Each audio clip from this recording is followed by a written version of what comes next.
Hi, we're Petra and Lee Williams, and along with our two children, Olivia and Ted, we are preparing to serve in Brno, Czech Republic. We met 13 years ago at International Christian College in Glasgow, a place with great focus on mission and world Christianity. Since then, we often spoke about and wondered if we were to serve abroad. Now, many years, 2 children, ordination and a dog later, we are taking that step of faith. In January, we moved to Oxford to train with CMS.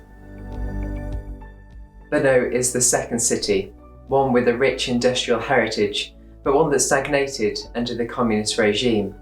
It's now reinventing itself as a place of engineering and development. It's also a really young city, home to 80,000 students. Actually, 1 in 5 people in Brno is a student. But while the city is growing and developing in many ways, the spiritual landscape is far more challenging.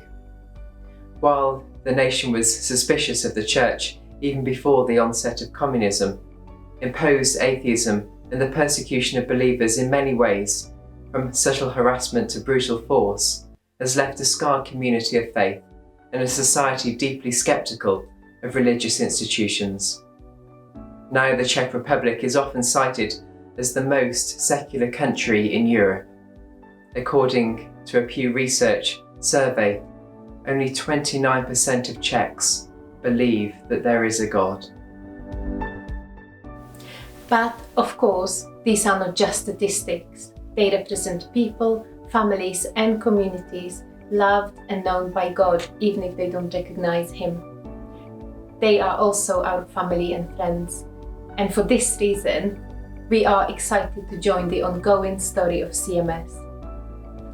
The CMS founders were stirred with passion to share the good news of Jesus with those who didn't yet know Him, to look beyond comfort zones to places and spaces where Jesus is rarely heard and where Christians struggle to be.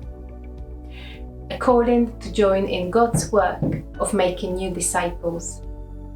We believe this is our calling, to walk in this pioneering tradition in Brno, Czech Republic, one of the most secular countries in the world. So we'll be focusing on evangelism and discipleship as we lead a small church plant in the city. But while there is a strong mistrust of formal religious institutions, the majority of people that do come to know Christ, the friendship of Christians and the support of the Christian community is absolutely central. So we seek to practice missional hospitality, to provide spaces and opportunities to share the scriptures and our lives with people who are seeking after hope and after truth, and including with the many young people and students that call the city home. We've actually already made some links with the local university Christian unions. It can often seem like the future is bleak in this secular land. Now 30 years on from the revolution, thousands of people are again back on the streets protesting against the systemic problems of corruption and the many social challenges. For many, all of those great hopes of the revolution have simply not materialised. While many might suspect that God is simply not working here, we know that with God there is always more to be said. There's always more new life to be given, always more abundant love to be shared. Even in the darkest situations, the hope of the resurrection is waiting to burst forth.